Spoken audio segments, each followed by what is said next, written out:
a palavra, né? Fazendo oração, agradecendo a oportunidade. Senhor Jesus, Pai, obrigado por estar mais na tua casa aqui, reunidos em teu santo nome, poder ouvir a tua palavra, Pai. Que o Senhor possa me usar e através dessa palavra chegar a tocar os corações das pessoas aqui presentes, Pai. Que estamos aqui e seja essa mensagem para a gente, que possamos estar mais uma vez aprendendo com a tua palavra, Senhor, e tentando cada vez mais se aproximar de ti, meu Pai. Que possamos aproveitar essa palavra e usar ela no nosso dia a dia. Em nome de Jesus. Amém. Amém. Então, o tema que eu trouxe hoje chama reconstrução. E falar então aí de reconstrução, né? A gente vai falar muito ao redor da palavra, usando a Bíblia, a história de Neemias como a reconstrução. E a primeira parte que eu queria começar aqui, o culto de hoje seria para a gente pensar no seguinte, começando a falar que onde a gente está hoje pode ser só um lugar transitório, assim, um momento que a gente está passando nas nossas vidas, mas é só um passo no caminho de onde Jesus quer nos levar, onde Deus quer nos levar adiante. Então, acho que isso aconteceu de certa forma na história lá de Neemias, né? Porque ele era lá o copeiro do rei, né? Que era uma função que talvez copeiro soe como garçom, mas não era um garçom, ele era uma figura mais, talvez próxima, que seria um ministro, assim. O ministro vai na casa civil nos dias atuais, alguém com essa função dentro da estrutura lá. Então, nessa função ele tinha muito da confiança do rei, né? Ele poderia até dizer que, estando nessa função, ele já estava num momento bem estabelecido, assim, um momento profissionalmente, se fosse falando do dia de hoje, teria uma carreira de sucesso, seria até um influenciador, vai ser o sucesso de hoje é isso, né? Ser um influenciador, todo mundo ia prestar atenção e tal. Então, no fundo, ele estaria ali no auge, né? Poderia dizer. Só que isso também é um ponto de transição, né? Porque para nós humanos, muitas vezes, estar no auge, assim como ele estaria, seria o fim, na verdade, o destino. Seria a linha de chegada, ou usando várias alegorias, por exemplo, teria atingido o sucesso, né? Mas para Deus não, para Deus isso é só um momento e pode, na verdade, ser até um ponto de partida para uma outra fase, uma outra história a ser ou reconstruída ou construída, né? Então, o importante é a gente lembrar também sempre o seguinte, de que a gente, no lugar que está, seja no caso dele, um lugar que pareça ser bom ou não, não é para nossa honra, sim, para que o nome de Jesus seja reconhecido, para o nome de Deus ser glorificado, né? Então, aqui, a primeira parte que começa com esse de João 3,30, apesar de estar falando da história de Neemias, porque ele também aparece na Bíblia, a Bíblia sempre se confirma, né? Diz assim: ele tem de ficar cada vez mais importante e eu menos importante. Então, quando a gente fala de reconstrução, a gente tem que pensar nisso, né? Normalmente é algo que a gente está se sentindo incomodado, ou algo que para nós não está muito bom, seja com a gente, seja com outros, ou situações do nosso dia a dia, e a gente quer mudar aquilo, né? Mas a gente tem que lembrar isso, de que o que a gente tem que mudar não é para nós, e sim para a glória de Deus. E a gente tem que pensar que aquilo que a gente quer mudar nas nossas vidas e reconstruir alguma coisa, seja sempre isso, pensando em colocar a glória de Deus em primeiro lugar. Amém? E aqui entrando então na história de Neemias, a gente vai ler vários trechos, né? Vou tentar ser breve, porque são trechos longos para poder falar. Então, mas começando em Neemias primeiro, do 2 a 4, falam bem o início da história, assim: Anani, um dos meus irmãos, chegou de Judá com um grupo de outros judeus. Então eu pedi notícias da cidade de Jerusalém e dos judeus que haviam voltado do cativeiro da Babilônia. Eles me contaram que aqueles que não tinham morrido e haviam voltado para a província de Judá estavam passando por grandes dificuldades. Contaram também que os estrangeiros que moravam ali por perto os desprezavam. Disseram finalmente que as muralhas de Jerusalém ainda estavam caídas e que os portões que haviam sido queimados ainda não tinham sido consertados. Quando eu vi isso, eu me sentei e chorei. Durante alguns dias eu fiquei chorando e não comi nada e fiz Deus desta oração, que no final é Neemias falando. Então aqui está dizendo isso, né, de cuidado com o que a gente pergunta, porque se tem o hábito no dia a dia sair perguntando, tudo bem, às vezes até com uma coisa vaga, né? Mas conforme a gente toma ciência e é envolvido em situações, a gente acaba se tornando de certa forma responsável e participante daquilo. Participante no sentido de que a partir daí eu tenho que tomar uma atitude, né? Eu tenho que reagir a essa informação, porque se eu busquei essa informação de como estão as coisas, eu tenho que reagir. Então aqui no caso de Neemias é isso, né? Ele vê que o lugar onde ele estava ali, conhecido, né? Acho que o irmão dele, né, falou, ou seja, de Jerusalém, falando da situação dos judeus, ele se comove, né, e vê que ali estava precisando de uma ação, porque não estava de acordo com a vontade de Deus, né? Não era essa vontade que Deus tinha para o povo eleito. Então, a partir dele, poderia ignorar e pensar que não é problema dele, ou não realmente se envolver e participar disso. Então, tem uma outra passagem que também está aqui que diz um pouco o seguinte, né? Que eu não coloquei, mas está aqui no meu. Quando tem aquele encontro lá de Jesus, que a pessoa fala, Senhor, o que eu faço para ser salvo, né? Ou seja, ele também está ali perguntando, tem que tomar cuidado com a resposta. Porque ele fala, eu já sigo toda a lei, já faço tudo isso. E então no final Jesus fala, então abre mão de toda essa parte de dinheiro, riquezas e me segue. E aí a pessoa já não, não, aí já não quero, né? Aí já é complicado e tal, porque tem tudo isso. Então, às vezes a gente pergunta as coisas querendo uma confirmação da nossa vontade, e aí quando não existe essa confirmação, porque o que acontece é outra coisa, a gente tende a não aceitar, né? E aí ficar contra aquela situação, que foi esse caso aí dessa passagem de Jesus. Então, isso acho que é um dos primeiros pontos da reconstrução, é isso, né? Você identificar a situação e ver, vou participar, vou querer atuar nessa reconstrução ou não, vou lavar minhas mãos e só ficar reclamando. E Neemias, eu vou seguindo aí na história dele, né? Outros versículos mais para frente, de 4 a 7, diz assim: quando viu isso, sentou e chorou, já tinha até lido na outra parte desse pedaço, né? Fez a seguinte oração: ó Senhor, Deus do céu, Tu és grande e nós te tememos. Tu és fiel e guardas a Tua aliança com aqueles que te amam e obedecem aos Teus mandamentos. Olha para mim, ó Deus, e ouve as orações que faço de noite em favor dos Teus servos, o povo de Israel. Eu confesso que nós, o povo de Israel, temos pecado. Os meus antepassados e eu temos pecado. Com os nossos atos temos pecado contra Ti, não temos obedecido aos Teus mandamentos. Não temos obedecido às leis que nos deste por meio de Moisés, Teu servo. Então aqui acho que o primeiro ensinamento, né? Buscando a palavra aqui, o primeiro ensinamento que a gente tem dessa história um pouco ele começa pela oração, né? É a primeira coisa que ele faz. Então, quando ele ouviu isso, ele sentou e já colocou Deus na primeira frase, né? Tu és grande e nós tememos. Ou seja, ele já começa ali a pedir para que Deus vá fazer a sua ação, dê força e ajude ele.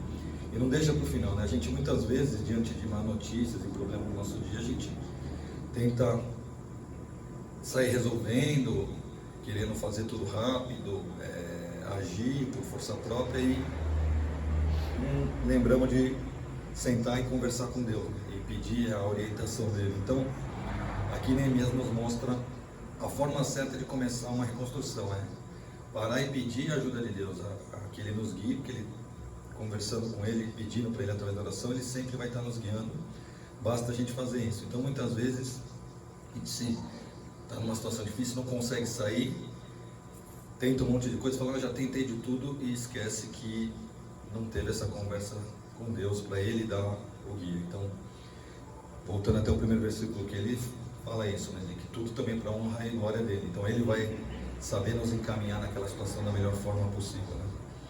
E em Marcos 1,35 tinha uma outra passagem que também confirma isso, né?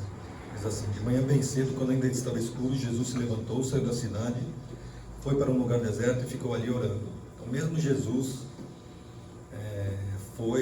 encontrou aquele momento para conversar com Deus, na parte final ali, onde ele já sabia, né, que ia passar por tudo aquilo, ele sempre orou e pediu essa instrução para Deus. Então, que a gente possa lembrar disso e colocar Deus em primeiro lugar, desde o início, que seria para buscar essa ajuda de decidindo atuar na reconstrução, que seja através da instrução dele. Amém? E aí, mais para frente, diz assim, de que a gente precisa ser, então, para ter a reconstrução, um agente dessa reconstrução, né? Porque o que eu achei interessante nessa história de Neemias é que ele ensina para a gente que recomeçar uma nova história, ela pode ser a partir de da ruína, que seja de alguém, seja de um povo, seja de uma situação, que era a ruína que estava ali, naquele momento, em Jerusalém, os judeus, né? Então, muitas vezes a gente pensa isso, né? De que como que eu identifico esse momento, como é que eu posso entender a hora ou a forma de mudar aquela situação nas nossas vidas, né? E a primeira coisa, acho que é isso, a gente identificar que existem situações onde parece tudo arruinado, tudo destruído, mas que você precisa ser um agente de reconstrução, você precisa tomar ação, né? Não só ficar esperando. Lógico que você tem, como eu falei, orar a Deus, Ele vai instruir, a gente precisa também ter fé de que vai dar certo, porque pensa aí, é um desafio bem grande, né? Ter que reconstruir todas as muralhas, com tudo que aconteceu, e imagina o tamanho do esforço que ia ser, ou seja, um trabalho enorme, mas se você não dá o primeiro passo, né, para essa reconstrução, ela nunca vai acontecer. Então a gente precisa ser um agente aí de reconstrução, precisa ter um esforço da nossa parte para ele acontecer, não que é só pelo nosso esforço, pelo contrário, vai partir sempre de Deus, mas existe um aspecto nosso também. E isso também pode ser visto como, aqui acho que só vou antes de passar para outros slides desse aqui, que Jeremias também confirma isso, né? Diz: ó Senhor meu Deus, eu não sei como falar, pois sou muito jovem. Mas o Senhor respondeu: não diga que é muito jovem, mas vai e fale com as pessoas a quem eu enviar e diga tudo o que eu mandar. Não tenha medo de ninguém, pois estarei com você para protegê-lo. Sou eu, Senhor, quem está falando. Então, isso aqui, às vezes a gente também tem fica meio congelado, né, para uma ação, e fala, não vou conseguir, não estou preparado, mas lembrar disso, de que com o Senhor na frente, tendo orado, tendo pedido a instrução dele, confiando que Ele vai estar ao nosso lado, Ele confirma aqui respondendo isso, né, de que sim, Ele vai dar essa força e vai estar ali no nosso dia a dia para fazer um trabalho. Mas coisa bem importante disso, né, de uma das instruções dele, que leve a minha palavra a todos, né. E aí o que eu também queria ligar isso é a questão da oportunidade, porque a gente precisa identificar quando essas oportunidades estão à nossa frente, né? Então, no caso aí de Neemias, a oportunidade era essa: tinha ali uma cidade arrasada e o povo ali sofrendo com humilhação, né? Então, quantas vezes a gente já não se viu em situações assim também difíceis, né? Que a gente é colocado frente a um problema, por exemplo, problema financeiro na nossa família, um problema de saúde de alguém da família, uma perda de alguém, uma briga entre amigos, conhecidos ou parentes, ou perder o emprego, enfim, em todo momento a gente é colocado em situações dessas também de se sente arruinado, né? Igual estava a situação ali das muralhas, tudo destruído, né? Mas a gente tem que entender que isso aí é uma oportunidade que Deus está colocando na nossa frente, né? Essa semana mesmo a gente viu um vídeo, Camila, bem simples, que lembrei agora disso. Era uma pessoa que estava catando latinha, e tinha uma pessoa bebendo cerveja, ela pediu a latinha da pessoa, ela humilhou, ela não dava para ouvir porque era uma câmera de longe, mas imagina que ela humilhou e jogou a latinha lá para longe, e aí a pessoa foi e pegou a latinha, e essa levantou e foi embora. Quando ela levantou, a carteira caiu, aí a pessoa da latinha viu, abriu, estava cheia de dinheiro. Aí você vê que a pessoa ficou ali uns segundos. E o que ela fez? Foi atrás daquela pessoa e deu a carteira, mesmo tendo sido humilhada, ou seja, foi uma oportunidade que Deus colocou ali na frente dela de ter a fácil de ficar com raiva, catar a carteira, estava catando latinha, lógico que precisava de dinheiro, né? E sumido, mas não. Foi atrás da pessoa. Aí, como não dá para ouvir o diálogo, só dá para ver a pessoa meio que parece que agradecendo, provavelmente reconheceu que fez besteira, e até pegou o dinheiro da carteira e deu para a pessoa, tipo, para compensar ela. Então, no final, você vê, Deus deu oportunidade, ela terminou com o dinheiro, só que da forma honesta, né? Da forma que seria correta. Então, Deus vai dar essas oportunidades, vai depender da atitude de cada um nosso. A gente quer ser agente da reconstrução ou não, né? Então, no caso aí de Neemias, ele sim quis ser o agente da essa reconstrução e aproveitou essa oportunidade. E fala disso no versículo 11. Ouve agora, minha nação, as orações de todos os outros teus servos que têm prazer em te adorar. Faze com que eu tenha sucesso hoje e que o rei seja bondoso comigo. E aqui Neemias 2, 1, 3, na sequência diz: o que vou contar aconteceu 4 meses mais tarde, no 20º ano do reinado de Artaxerxes. Um dia, quando o rei estava jantando, eu peguei o vinho e servi. O rei nunca me havia visto triste, por isso perguntou: por que você está triste? Você não está doente? Portanto, deve estar sentindo feliz. E então eu fiquei com muito medo e respondi: que o rei viva para sempre. Como posso deixar de parecer triste quando a cidade onde os meus antepassados estão sepultados está em ruínas e os seus portões estão queimados? Então aqui esse diálogo ele estava falando o seguinte, né? A primeira parte de que ali ele estava pedindo que o rei fosse bondoso com ele, né? Ele vinha trabalhando com o rei e percebeu que para ser o agente de reconstrução ele ia precisar da ajuda do rei, não ia conseguir fazer sozinho, ou seja, ele ia precisar de terceiros e usar aquela oportunidade de que estava trabalhando com o rei para isso.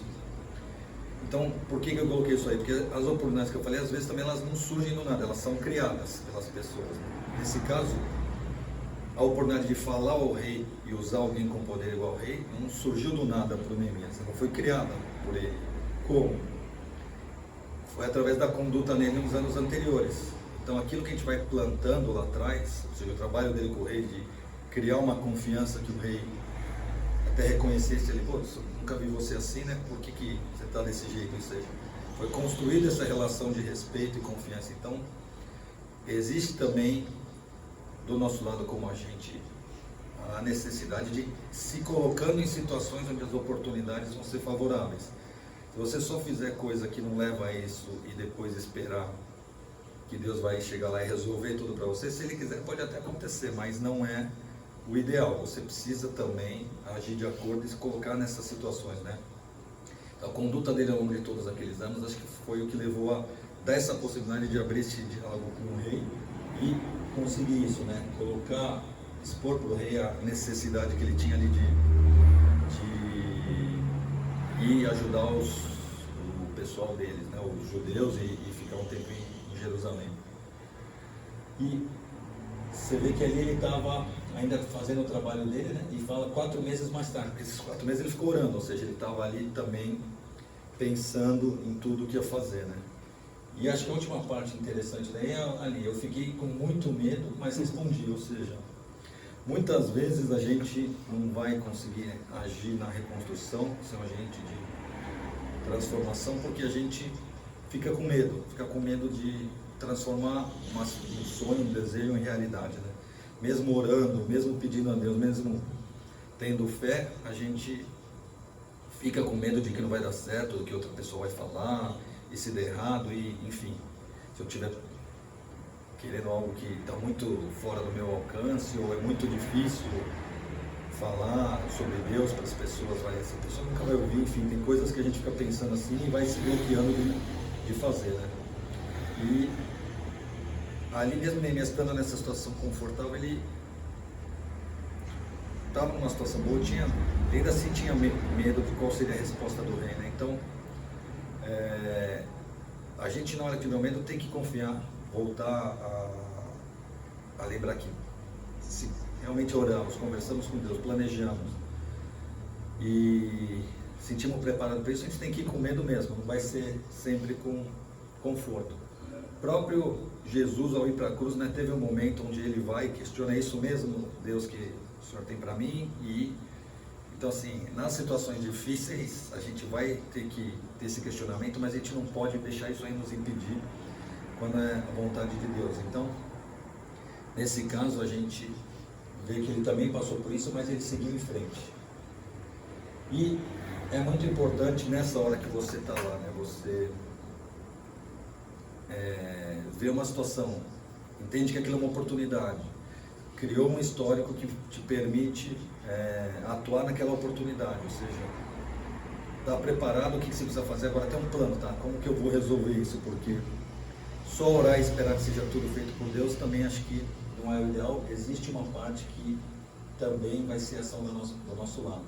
E aí Neemias 2, 4, 5 fala um pouco disso já. O rei perguntou, o que é que você quer? Eu orei ao Deus do céu e depois disse ao rei, se o Senhor está contente comigo e quiser atender um pedido meu, deixe que eu vá para a terra de Judá a fim de reconstruir a cidade onde os meus antepassados estão sepultados. Então ali ele já tinha, orado uns 4 meses, pensado, avaliado o que tinha que fazer, ou seja, foi um plano que ele fez, acredito eu, junto ao Senhor, seguindo a instrução do Senhor, com a conversa, o dia a dia do Senhor, e propôs esse plano. Então, quando a gente está com o Senhor e pensou, e tem um plano, tem uma proposta, uma missão, está aceitando a missão dele mais do que tudo, a gente tem grande chance de ter sucesso. E só temos que lembrar o que está no versículo seguinte, que é: as pessoas podem fazer seus planos, porém é o Senhor Deus quem dá a última palavra. Então, não é que o plano vai se sobrepor à vontade de Deus. Ele vai, acho que, complementar e dar uma forma de executar a vontade de Deus. Na verdade, ele ajuda a colocar a vontade de Deus em prática, mais do que impor ou ir contra a vontade de Deus. Então, se você faz planos e os planos também não estão dando certo, acho que tem que parar e talvez reacessar seu plano. Peraí, será que eu entendi qual era a vontade de Deus? Porque pode ser que eu achei que era isso que ele queria, mas não está dando certo, tem alguma coisa estranha aí. Eu acho que talvez eu não entendi a vontade dele e deixe eu voltar a buscar a palavra dele, que vai ser a última, E depois em Neemias 2,6 diz que o rei confirma isso. Aí o rei, tendo a rainha sentada ao seu lado, concordou com o meu pedido e perguntou quanto tempo eu ficaria fora e quando voltaria. E aí Neemias responde.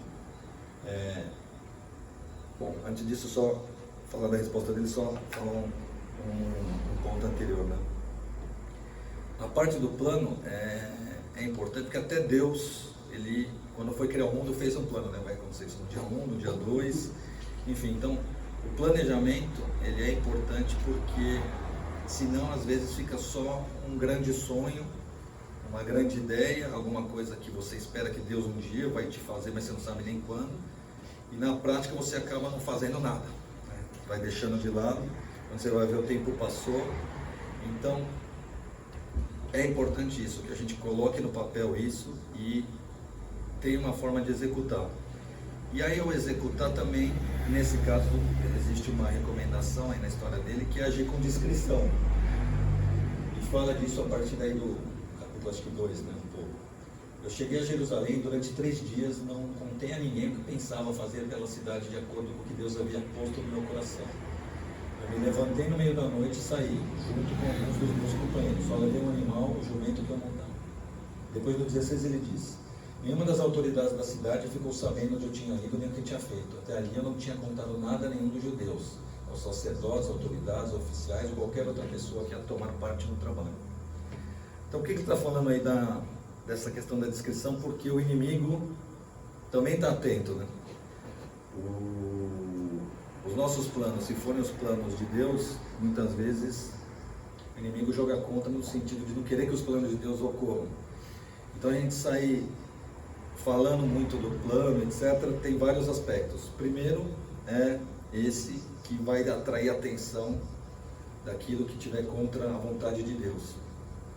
Segundo, ao se vangloriar, falar do plano, muitas vezes a gente esquece que é um plano de Deus e parece que é o nosso ego daquilo que eu estou fazendo e mais colocando a minha vontade à frente de Deus, e vai soar dessa forma para as outras pessoas, E acho que um outro ponto também importante é isso, não é todo mundo que está a seu favor, Existe, como todos sabem, inveja, existem outras forças atuando de forma que não está indo contrário a esse plano. Então, se você está lá pensando, estou fazendo uma reconstrução de uma situação difícil, saindo das ruínas, tem muita gente que não quer que você saia daquela situação, isso aqui é verdade, quer que fique a ruína lá, a muralha caída, Então aqui ele tomou esse cuidado no início, até ter certeza que ia conseguir direcionar o plano, dar sequência, as coisas iam começar a acontecer. E em Neemias 2, 17 e 18 continua assim: mas aí Deus disse: vejam como é difícil a nossa situação, a cidade está em ruínas e seus portões foram destruídos. Vamos construir de novo as muralhas da cidade e acabar com essa vergonha. Então contei a eles como Deus havia me abençoado e me ajudado. E também contei o que o rei tinha me dito. Eles disseram, vamos começar a reconstrução.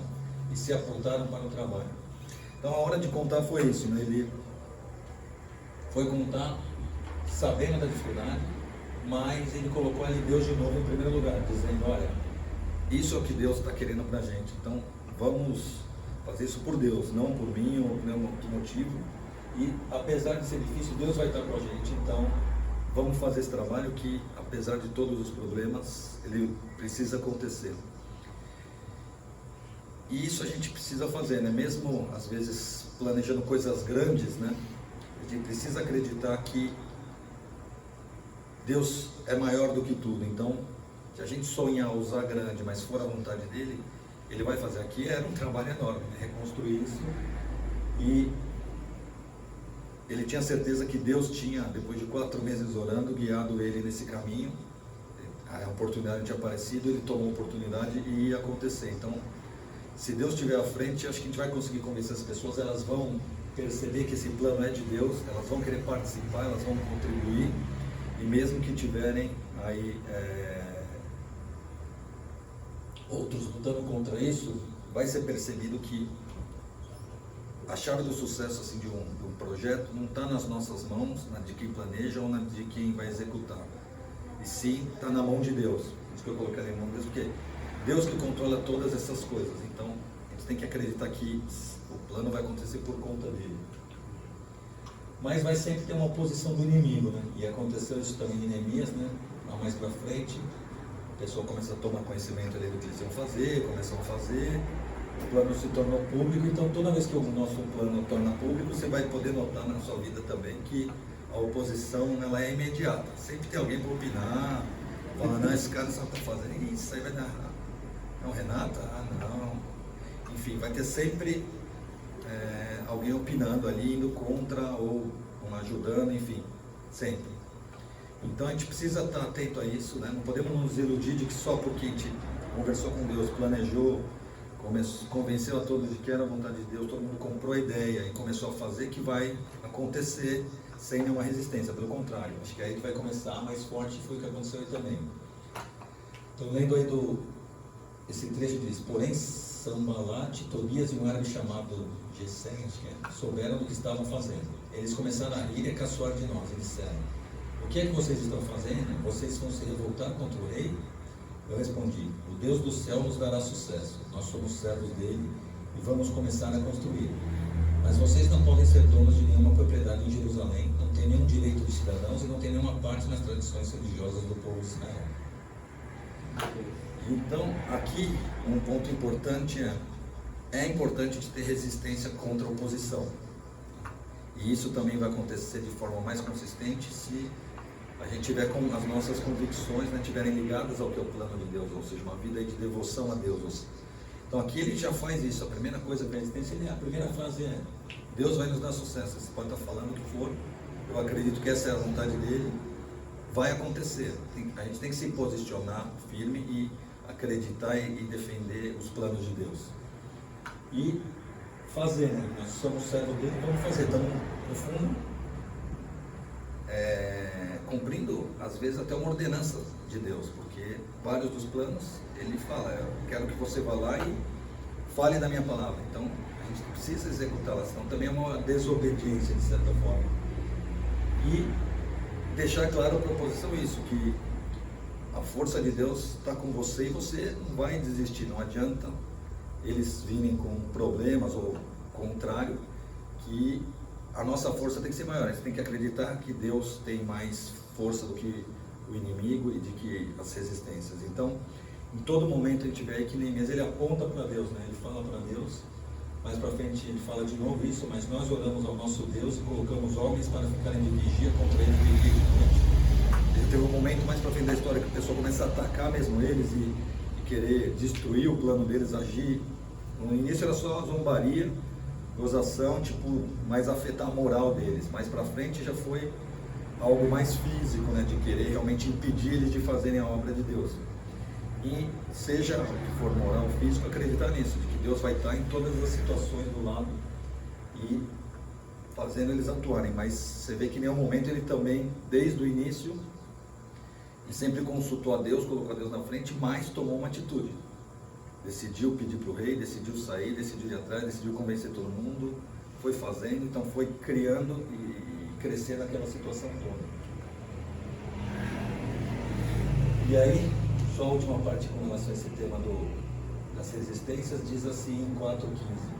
Eu vi que o povo estava preocupado, por isso disse a eles, e às suas autoridades e aos seus oficiais: não tenham medo dos nossos inimigos. Lembrem como Deus, o Senhor, é grande e terrível, e lutem pelos seus patrícios, pelos seus filhos, suas esposas e seus lares.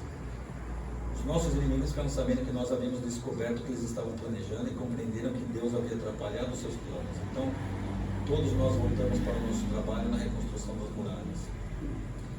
Então, isso, a gente usar o exemplo deles sempre colocando isso aí, de que Deus tem que estar à frente.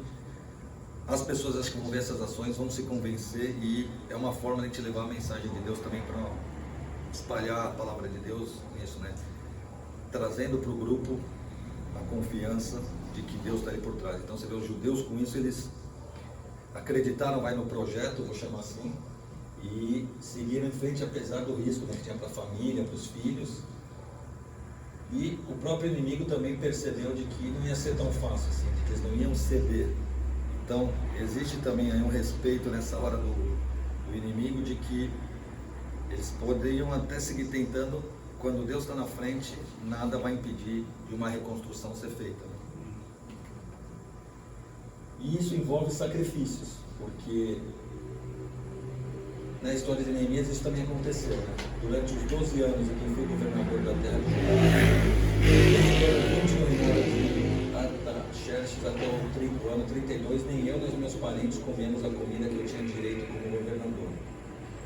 Antes de mim, os governadores tinham sido uma carga para o povo e haviam exigido que o povo pagasse 40 barras de prata por dia, a fim de comprar comida e vinho. Até os seus empregados exploravam o povo. Mas eu agi de modo diferente porque temia a Deus. Então aqui, uma reconstrução, ainda mais de um projeto desse, né? É uma reconstrução de uma cidade, de uma nação ali praticamente, né? Então envolve sacrifício. Você está ali na frente disso e pensar que vai ser fácil, vai ser sem nenhum tipo de sacrifício, que você não tem que abrir mão de nada, é uma ilusão. Não é isso que Deus busca. Ele espera que a gente, acreditando realmente no exemplo dele, na liderança e de que ele vai estar com a gente, que a gente também, ao fazer a nossa parte, faça mesmo abrindo mão de coisas, né? Inclusive, voltando ao que eu li lá atrás, quando Jesus conversa ali, né? O cara pergunta como que eu tenho a salvação, ele fala, abre mão de tudo. É um sacrifício que tinha que ser feito. Mas pensa o dia de hoje, se alguém falar isso, fala, não, deixa o seu carro, os seus 2 apartamentos que você ficou 40 anos trabalhando para ter, e mais um monte de coisa de lado, que isso aí não... A verdade é que a gente não faz isso, ninguém. Então, esse sacrifício de tempo, às vezes, a gente reclama, putz, eu não tenho tempo de fazer tal coisa, eu reclamei várias vezes. É difícil não ter uma resistência também nisso e entender dessa importância desse sacrifício. Mas, se a gente olhar aqui para a história de Neemias, vamos ver isso, né, de que existe um casamento da prática que ele fez, do que ele tomou de ação, e o discurso que ele tinha feito antes, né, de ter que fazer esse esforço e manter o foco pensando que era o plano de Deus. Então, para a gente fazer, às vezes, o cumprimento dessa reconstrução, Deus quer que a gente abra mão de coisas, porque a gente cai numa situação, às vezes, difícil, de perdi um emprego, por exemplo, mas agora o outro eu vou ganhar menos. Você vai ter que repensar a sua vida, abrir mão de coisas que você achava que precisava, talvez Deus queira mostrar que não era tão essencial, ou uma parte de saúde, às vezes Deus quer fazer você parar e repensar coisas, então aquele sacrifício da recuperação para você se tocar do valor de certas coisas que às vezes a gente não dá. Eu acho que tem vários momentos que, se a gente pensar disso, de entender esse sacrifício do nosso lado como parte da execução do plano de Deus, para a nossa reconstrução, acho que é uma expectativa que se tem do Senhor com relação a gente atingir aí os objetivos. E nesse processo todo é muito importante sempre manter o foco, porque é difícil, né, com tudo que vai acontecendo. Você vê aí, Neemias mesmo teve que sair de um lugar, convencer o rei, colocar em risco, ir para outro lugar, convencer um monte de gente, ter a resistência, enfim, são sempre muitas coisas acontecendo. É fácil você desistir abrir mão e falar, olha, eu não vou conseguir, será que Deus está ajudando mesmo, enfim. Então, a gente precisa manter o foco e não deixar se levar aí por outras coisas menos importantes. E aqui tem um exemplo disso mais para frente. As mesmas pessoas da Sanballat, Tobias e Gesem, o resto dos nossos inimigos souberam que havíamos terminado de reconstruir a muralha e que não havia mais brechas nela, ou seja, eles já tinham avançado bastante, já estavam perto do fim. Embora ainda não tivéssemos colocado os portões nos seus lugares. Então, Sanballat e Gesem me mandaram um recado. Eles queriam que eu fosse me encontrar com eles num dos povoados do Vale de Ono. Mas a intenção deles era me fazer algum mal. Eu mandei mensageiros a eles com o seguinte recado: estou fazendo um trabalho importante, não posso descer até aí. Eu não vou deixar esses trabalhos só para ir falar com vocês. Eles me mandaram o mesmo recado 4 vezes e eu mandei sempre a mesma resposta. Então, as resistências, elas vão estar o tempo inteiro, até mesmo quando já está quase no fim.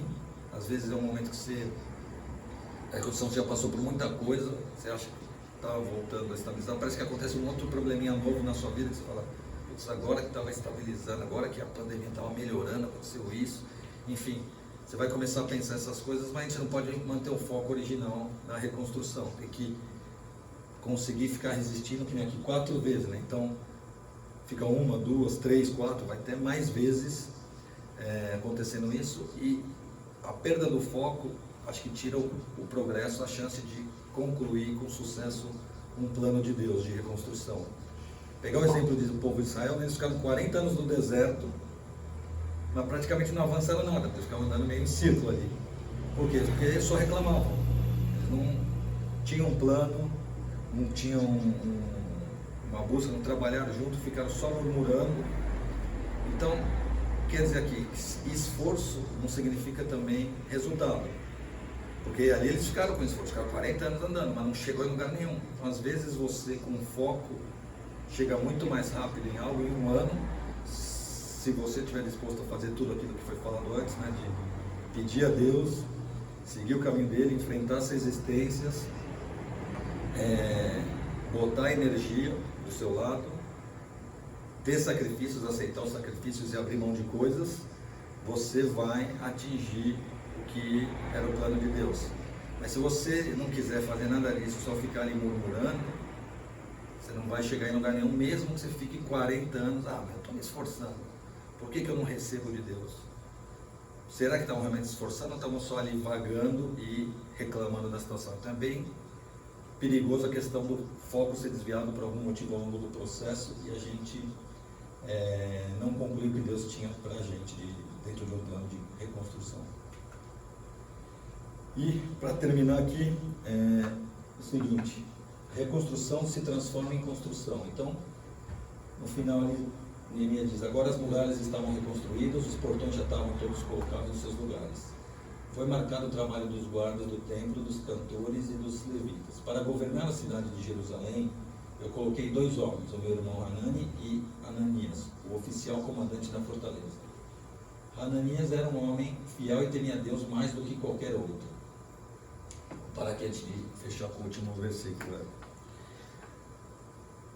Na verdade, reconstrução ou construção acho que podem ser diferentes. Reconstrução é mais algo que estava destruído e teve que ser refeito de alguma forma, no caso aí a fortaleza e toda a situação. Então você identificar uma situação na sua vida que parece que está tudo destruído e acabado e ter energia de fazer tudo o que a gente falou aqui. Mas chega um momento onde aquele plano de Deus, que no caso era isso que ele tinha se proposto a fazer com o Senhor, né, da muralha, dos portões e tudo, estava concluído. Mas a verdade é que o nosso trabalho com Deus nunca está concluído. Ele sempre tem alguma coisa, porque Deus quer isso, né, que o ser humano se conecte com Ele e Ele tem um plano de salvação para a gente, que não está feito. Então, no fundo, tudo isso era uma etapa para aquele grupo entender o poder de Deus e trabalhar ao redor disso, mas tinha que dar sequência, porque não acabava ali, né? Então ali ele coloca isso, ele entende que a partir de agora a reconstrução estava concluída e vira uma nova construção, ou seja, construir a partir dali um novo momento daquele povo com o Senhor, próximo do Senhor e não afastado, desconectado de Deus, né?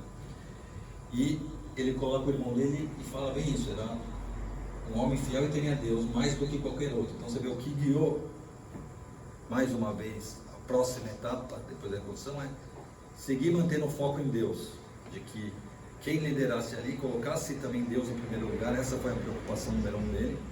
Então as muralhas, o portão era só algo físico ali para dar segurança, mostrar unidade, mas acho que o principal foi isso, foi conseguir colocar o povo todo junto para trabalhar em algo que era para Deus, né? Porque era um plano que Deus, Neemias trouxe lá atrás, dizendo que na conversa com Deus era algo que Deus queria, por isso que ele sentiu a necessidade de estar ali.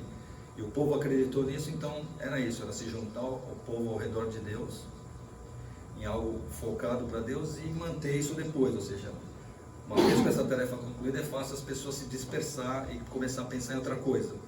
Então ter alguém ali colocando Deus de novo na frente era importante para seguir construindo em nome do Senhor. Então na nossa vida também acontece isso, às vezes a gente quer muito uma coisa, recebe aquela bênção e esquece, e começa a voltar para as coisas do mundo, não tendo mais Deus em primeiro lugar. Então é importante na nossa vida a gente ter alguém que coloque Deus à frente e nos guie nisso, para que a gente também não perca o foco adiante. Então isso foi o que aconteceu aí, né? E confirma isso em, acho que eu escrevi errado, porque Mateus 28, 18, 20, já com Jesus, que diz assim: então Jesus chegou perto deles e disse: Deus me deu todo o poder no céu e na terra, portanto, vão a todos os povos do mundo e façam com que sejam meus seguidores, batizando esses seguidores em nome do Pai, do Filho e do Espírito Santo, ensinando-os a obedecer a tudo que tenho ordenado a vocês. E lembrem disso, eu estou com vocês todos os dias até o fim dos tempos. Amém? Então, esse é a construção que Deus colocou para a gente, né?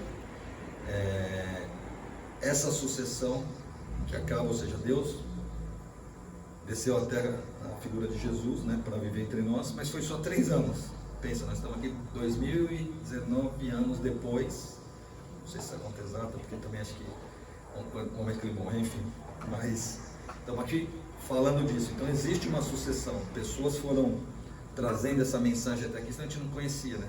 Não está registrado em nenhum lugar. Então Deus nos chamou para ser um agente de reconstrução dele, em meio a essa sociedade que a gente vive, que é uma sociedade corrompida desde lá de trás, de Adão e Eva, né?